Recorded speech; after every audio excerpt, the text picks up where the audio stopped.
فيلم كشف المستور بيحكي عن واحدة كانت شغالة مع جهة سيادية بتسرحها على مسؤولين في دول تانية تصور معاهم فيديوهات تتمسك عليهم. لما قررت انها تبطل ورفضت ترجع الشغل تاني، النتيجة انها ماتت في ظروف غامضة. طبعا القصة دي ما بتفكرنيش خالص بقصة حياة سعاد حسني واللي جرالها. وفي اخر الفيلم بيدور حوار بين نبيلة عبيد ويوسف شعبان اللي كان مسرحها. بيقول لها الدغف هو اللي يصدق ان الوطن ممكن يستفيد من عمليات قذرة زي اللي كنا بنعملها. زي كده ما في ناس بيعذبوا غيرهم في السجون ومتخيلين ان ده بيفيد الوطن، وناس عملوا عمليات شمال كتير متخيلين انهم بيفيدوا الوطن. واي دغف يكتشف ان هو دغف يقعد في بيتهم زي ما انا قعدت في بيتي وسبت شغل. طبعا هو ما استخدمش كلمة دغف، هو استخدم كلمة تانية اوحش. وبما ان احنا بنتكلم عن فيلم كشف المستور، فده الميم الرسمي للفيلم. ده منظر قرايبك وهم بيراقبوا بوستاتك الفرفوشة على الفيسبوك.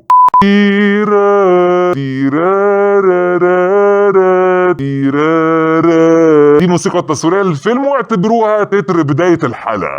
يحكي فيلم كشف المستور عن سلوى شاهين، سيدة المجتمع متجوزة الدكتور هشام وحياتهم مستقرة. فجأة بتجيلها واحدة بتقول لها ان محسن باشا رئيس الجهاز الجديد عايز يقابل. لما بتروح له بيقول لها احنا طالبينك تاني في الشغل. وبنكتشف ان هي زمان كانت بتتسرح على الرجال، وان كان في واحد اسمه كمال رشدان بيحبها من زمان، ودلوقتي بقى سفير لبلده في مصر، فلازم يتصور معاه فيديو عشان يسيطروا عليه. طبعا هي بترفض، بتقول له انا توب. فبيطلع لها فيديوهاتها القديمة اللي هي كانت فاكره انها اتحرق. بيقول لها انا ممكن ابعت الفيديوهات دي لجوزي، فقدامك مهله 3 ايام تكوني فكرتي كويس. تتطلق من جوزها لانها لو وافقت هتخونه، ولو رفضت هيدمروه. وبتبتدي تدور على طلعت الحلواني رئيس الجهاز القديم واللي بدا يشغل. ما بتعرفش توصل له، فبتتواصل مع زميلاتها اللي كانوا شغالين معاها في الاعاره. بتروح لنجوى اللي ما طلعتش من الشغلانه دي غير بعضويه نادي كبير. بتوصلها لناهد عصفور اللي ما طلعتش من الشغلانه غير بمطعم. وبتقول لها يا اختي انا صحيح سبت شغل البلابل بس دخلت في شغل العصافير، يا حد يقعد في المطعم تنقل كلامه للجهاز. اللي بتوصلها بوفاء المغربي اللي بتلاقي انها بقت شيخه وداعيه. بتوصلها في الاخر بطلعت الحلواني اللي بتكتشف ان اسمه الحقيقي رشاد عويس. انت اللي علمتنا البلاوي دي، يلا تعالى اشهد معايا. يقول لها ما اقدرش اشهد، ممكن انا كمان يطلع لي فيديوهات، وبعدين انا تبت واعتذرت. طب الحل ايه؟ بيقول لها خدي فلوسك وبعضك وسافري. بترجع تاني لمحسن باشا وبتقول له انا قبلت العرض بتاعك بس بشرط ان انا وانت نصور فيديو مع بعض قبل ما اصور الفيديو مع كمال رشدان، بحيث دي تبقى اخر مهمه. حرقتولي بعدها الشرايط هحرق الشريط ده، ما حرقتوهاش هطلع الشريط ده وافضحك في البلد كلها. فبيرفض وبتمشي من عنده وبتموت في ظروف غامضه. اعظم رساله في فيلم كشف المستور ان الماضي يا كوتش ما بيموتش. يعني نبيلة عبيد او سلوى شاهين المفروض انها دلوقتي متجوزه دكتور ومحترمه نفسها وما بتخونوش وبعدت عن الشمال، بس ماضيها الشمال هو اللي دمر لها حياتها وخلاها لازم تتطلق، وفضل يطاردها حتى بعد ما تاب. ومش بس بقى نبيلة عبيد، كل البنات اللي كانوا شغالين معاها، يعني نجوى فؤاد المطعم الجهاز هو اللي اداهولها. فعشان كده هي صحيح خلاص كبرت وبطلت شغل السراير، بس المطعم امرها بانها تتجسس على الناس اللي عندها. لو قررت انها تقول لا انا مش هتجسس ومش هديكوا معلومات، ثاني يوم هيجيبوا لها قرار ازاله. عايده عبد العزيز وفاء مغربي هي واحده خدت على السبوبه وخدت على الشمال. ففي الاول كنا بنروح للسراير، طيب كبرنا وفشولنا، استسهلت اول سبوبه قدامها اللي هي المتاجره بالدين. حتى شويكار لما راحت لها نبيلة عبيد في النادي وقالت لها انا طالبني في شغل جديد، اتبسطت وقالت لها بجد ويا ترى رشحتيني معاكي؟ يعني هي نفسها تشتغل بس صحتها مش مساعداها. ده فعلا يؤكد انه يموت الزمار وصوابعه بتلعب. او المثل التاني القبيح اللي اتقال جوه الفيلم، هم ما قالوهوش كله، اللي هو انتبت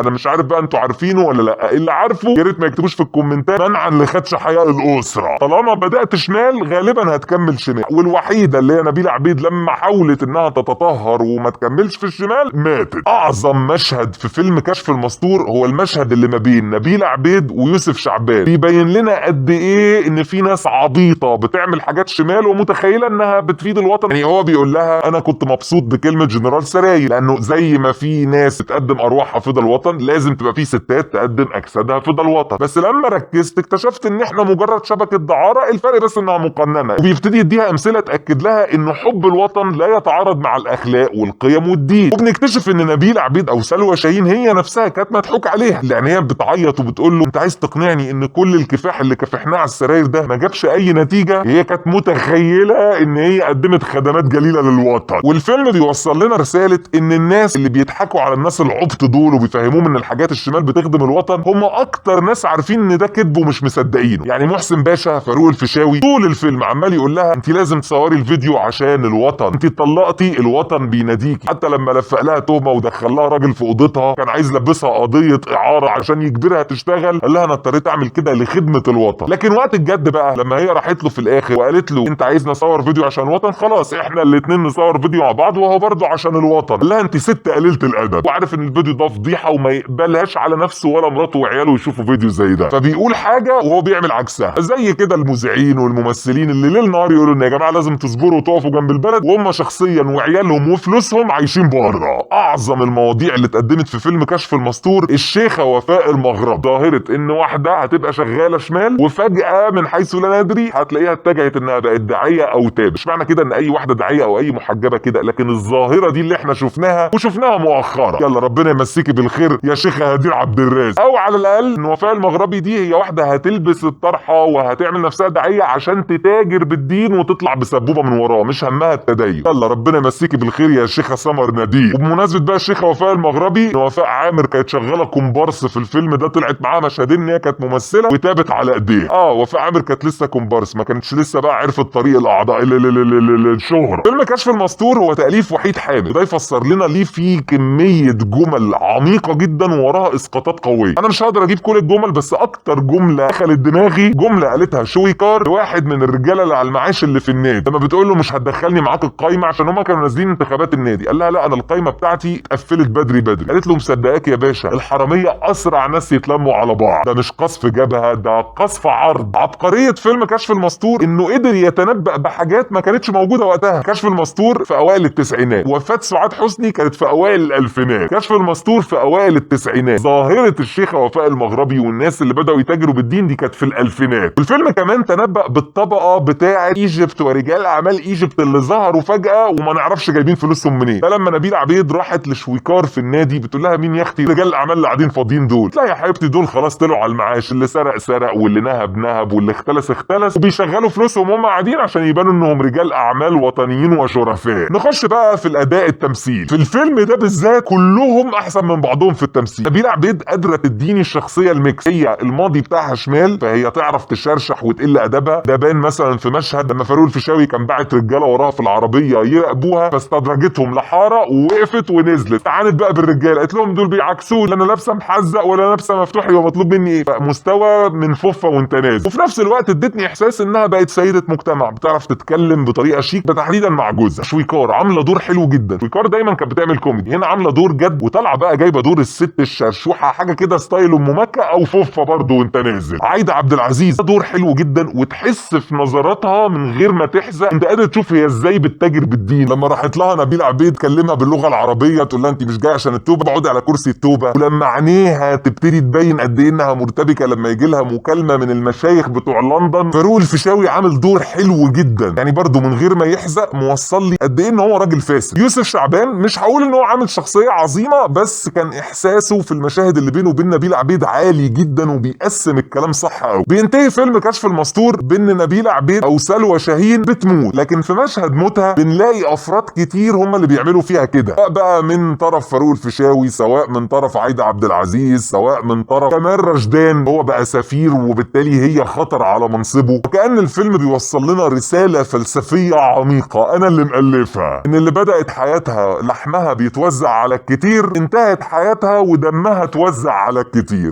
فيلم كشف المستور هو بيتكلم عن قصة حقيقية، فضيحة حصلت في فترة الستينات، فعلا كانوا في ستات وبيتجابوا وبيتاجر فيهم، وفي كتب وفي ناس كتير اتكلمت في الموضوع ده. فحلو جدا وشيء عبقري ان الفيلم حاجة حقيقية في الماضي من خلالها يتنبأ بالمستقبل، انه تنبأ بفكرة الناس اللي هتتاجر بالدين، الناس اللي هيبقى عندها مطاعم لكن المطاعم دي من الباطن شغالة مع جهاز معين، ويكفي ان هو تنبأ بظاهرة نتفليكس. ما هي نجوى فؤاد كانت طالعة في شخصية واحدة نتفليكس. ودلوقتي جينا لميعاد سؤال الحلقة، ايه اكتر جملة انت فاكرها فاكرها من فيلم كشف المستور اكتبها لنا في الكومنتات، ده لو انت اصلا اتفرجت على الفيلم. اما لو انت ما اتفرجتش على الفيلم انت اكيد عارف نبيل عبيد، قول لنا ايه اكتر فيلم انت عارفه او بتحبه من افلام نبيل عبيد، اكتبوا لنا بقى في الكومنتات عشان يمكن ستنا الكبيره بلبله تخش تتفرج لما تلاقيكوا فاكرينها من الفرحه قلبها يقف، قلبها يدوق. خلاص استاذنكم بقى اللايك والشير والكومنت والسبسكرايب، تفعل الجرس لو انت اول مره تشوفنا. لو انت من العتاوله اللي عارفيننا من قبل كده هترجع في القناه هتلاقي سلسلتين، سلسله ملخصات لافلام مسلسلات عربي اجنبي قديم جديد، وسلسله تقييمات لافلام مسلسلات عربي اجنبي قديم جديد او تريلرز لحاجات لسه هتنزل. في سلسله ثالثه في حب الفنانه هسيب لكم لينك بتاعها لان هي سلسله هبديه فقط، فلو معاك وقت وجهد وباقه وطاقه ابقى خد لك لفه. ولو الفيديو عجبك ابعت تنشر كلم درمك، ما عجبكش قول لي ايه اللي مش عاجبك، عندك اقتراح ابعته. والهري ده كله ونختم بالكلمه بتاعتنا، كلمه ايه؟ غيره.